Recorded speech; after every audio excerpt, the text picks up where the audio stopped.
like, comment, and and subscribe. subscribe. Iya, oke, terima kasih Pak. Assalamualaikum warahmatullahi wabarakatuh. Jumpa lagi di channel saya, channel yang membahas seputar dunia elektronik. Oke, jadi slogannya lagi-lagi Polytron rusak atau lagi-lagi TV Polytron rusak. Jadi kerusakannya kata konsumen itu sempat ada keluar asap atau ngebul di atasnya. Itu karena keterangan konsumennya, tapi saya juga belum tahu juga karena ini juga belum saya bongkar TV-nya. Oke, karena ini juga kemarin sempat saya ambil dari tempat konsumennya karena berhubung udah sore alias sudah agak malam, jadi langsung saya bawa aja karena kemarin ada beberapa servisan di tempat panggilan. Ini yang terakhirnya, jadi ini saya bawa. Oke, saya coba colokan saja ya. Coba, oke, bismillahirrahmanirrahim. Coba saya tes. Nah, ini tadi sempat ada kedipan di sini lampu ya biru. Di sini kelihatan, coba kita lihat. Inilah sepertinya udah setar nih TV ya. Udah setar, cuman seperti apa gambarnya. Nah, seperti ini nih. Ini hampir seperti yang kemarin ya, kerusakan. Seperti yang kemarin, bergaris dari atas ke bawah atau ke bawah ke atas. Tapi kerusakan seperti ini tuh biasanya bukan hanya disebabkan oleh satu komponen yang sama seperti kemarin, ini juga bisa juga berbeda. Ntar kita lihat aja apa yang rusak ya, kita bongkar. Oke, lanjut. Ini udah saya bongkar ya, TV-nya udah saya bongkar. Ini seperti ini ya, jenis kondisi mesin dalamnya. Kita cek dulu, kita lihat dulu, kita perhatikan dulu ya, mana apakah ada komponen yang ledak. Kalau dilihat-lihat di sini emang ada yang mencurigakan ya teman-teman ya. Ada mencurigakan di ini. Ada elko kecil juga nih, hampir saya seperti kemarin ya teman, kerusakannya ini. Tuh. Ini elko ini nih kecil tuh di dekat kapasitor ini. Itu memang sempat seperti meledak ini. Ntar kita coba cek ya. Kita coba balik dulu mesinnya.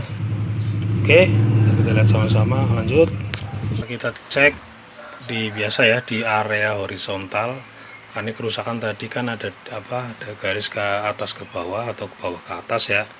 Jadi ntar kita cek di area sini dan kita lihat tadi yang elko yang sempat tadi kembung ya. Oke teman-teman, ini ya, perhatikan posisi elko nya yang tadi sempat kembung ya. Emang benar ini sepertinya udah pernah diganti ya.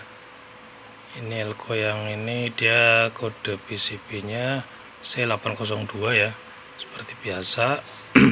Kalau diperhatikan jalurnya ini, perhatikan ini terhubung ke dioda ini ya, dioda pom up nya ke sini, masuk ke sini ya. Tuh dihubung ke lilitan atau L, kode L ini lilitan ya, perhatikan. Tuh dia kalau diperhatikan lebih jeli lagi dia ke sini ya. Oke, nih kita dikopelkan masuk ke jumper sini ya, masuk ke sini nih, soket ini. Soket ke biasa ke yuk sini ya, yang kabel warna biru sini. Ini juga dia masuknya ke sini juga kawan nih, dari dioda pom up ini masuk ke sini nih lewat jumper juga nih ya, masuk ke sini nih kapasitor ini, kapasitor yang kode PCB nya C801 ini ya. Ntar kita cek area sini bawahnya nih ya, kita cek apakah dioda ini juga rusak ataukah emang kapasitor ini rusak atau juga ada penyebab lain yang rusak ya. Oke, apakah kerusakan cuma di kapasitor ini doang nih, yang kapasitor milar ya, yang tadi ini perhatikan di posisi sininya ya, perhatikan juga biar jelas nih. Tadi yang C801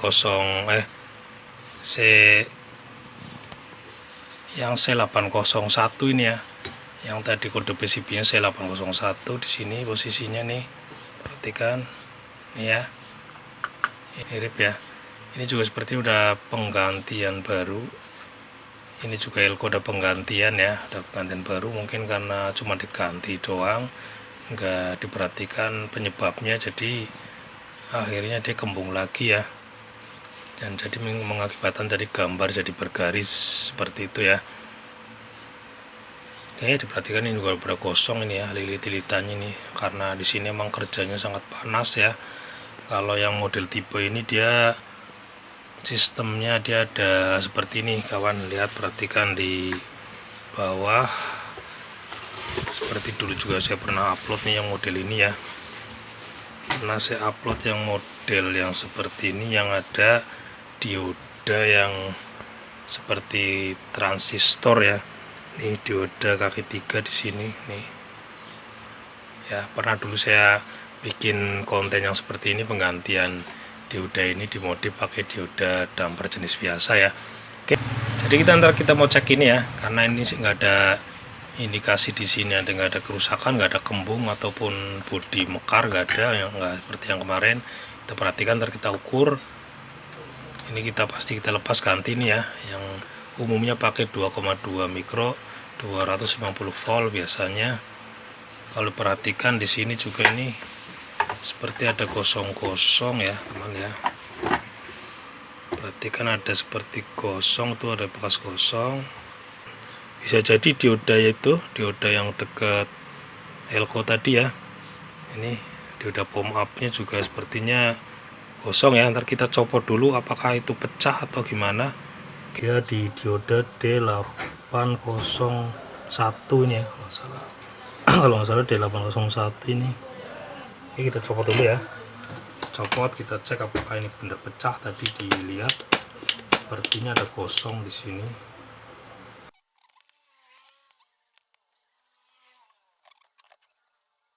Oh, bener udah hancur nih teman. Ini udah hancur. Ini nih. Oke, pecah ya teman-teman, ini pecah nih, pecah dia udah. Emang tadi nggak kelihatan pecah, pas saya copot tadi pecah. Ini untuk dioda pom up nya ya, yang jalurnya di plus elko yang ini tadi ya, elko yang kembung tadi di plusnya, dia jalurnya di plusnya dia ya. Lanjut, kita lanjut ke yang kapasitor yang tadi saya tunjukkan ya, yang di kode PCB nya 801. ini kapasitor ini ya, C801, kita copot. Oke, nih kawan, kalau dilihat di bodi sama sekali nggak ada pecah pun enggak ya, nggak seperti yang kemarin langsung di sini kelihatan pecah. Nih mulus ya, seakan-akan nggak ada kembung, nggak ada apa, nggak mencurigakan secara visualnya.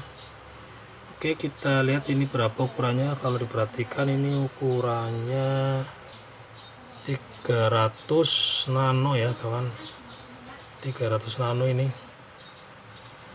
300 nano alias 300 NG ya. Oke, nano 400 volt. Orang kemarin pakainya 270 alias 270 nano ya. Apakah sudah menunjukkan nilai berapa? Ini harusnya 300 nano. Udah nih, di sini aja dia mentok, berarti ini udah mati emang, 0063. Jadi nggak sama sekali, nggak ada 1 nano pun. Oke, jadi ini mati ya, biarpun ini kelihatan bodinya masih bagus. Oke, ini juga ganti ya. Oke, yang 3 komponen berarti kita ganti yang tadi pecah 1 ya. Tadi pecah satunya, ini udah remuk, hancur ya, hancur. Ini ganti 3 komponen kita ganti. Oke teman-teman, udah clear ya, udah saya pasang semua. Ini untuk kapasitornya saya pasang, elko nya udah saya pasang, dan diodanya juga saya pasang ya, dan semuanya sudah pasang semua. Kita tinggal coba tes. Sebalik kita ukur tegangannya. Bismillahirrahmanirrahim. 117 volt ya ini ya. Ini start nih. Kita perhatikan apakah keluar gambarnya ya. Perhatikan. Oke kawan, ini keluar gambar. Ini kita coba aja dulu tes. Oke, jadi intinya kerusakan yang seperti tadi ya. Ini rusak tadi sama diodanya rusak, dan elko ini rusak. Oke teman-teman, ini setelah pengetesan beberapa saat tadi sempat elko yang kecil ini meletus lagi ya, dan ini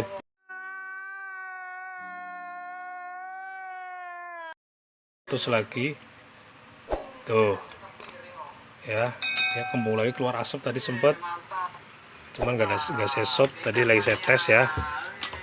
Jadi intinya nih di ini nih kapasitor yang ini teman, tadi saya lupa untuk mengecek ya, untuk mengetesnya. Ini kapasitor yang milar ini dia di kode PCB-nya C817 ya, C817 ini di sini ukurannya dia 274 atau 270 nano ya, dan untuk kapasitas voltasenya 400 volt ya kawan. Ntar saya cari dulu ini ya untuk penyelesaiannya, ntar baru saya tes lagi.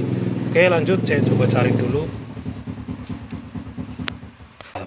Rapi, kita mau coba tes setelah penggantian kapasitornya ya. Oke lanjut.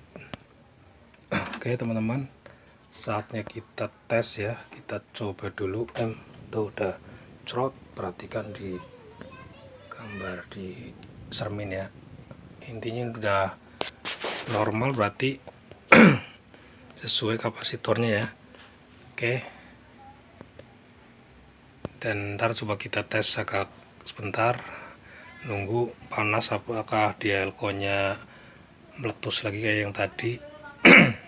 Sempat keluar asapnya ya. Mudah-mudahan udah aman ya. Ini seperti udah aman dia. Ini juga gambarnya udah nggak mekar kayak yang tadi ya. Oke, jadi untuk teman-teman yang baru berkunjung di channel saya, silahkan like dan subscribe-nya. Dan apabila video ini bermanfaat dan berguna untuk teman-teman yang lain, silahkan dibagikan ya. Oke, salam sukses selalu. Waalaikumsalam warahmatullahi wabarakatuh.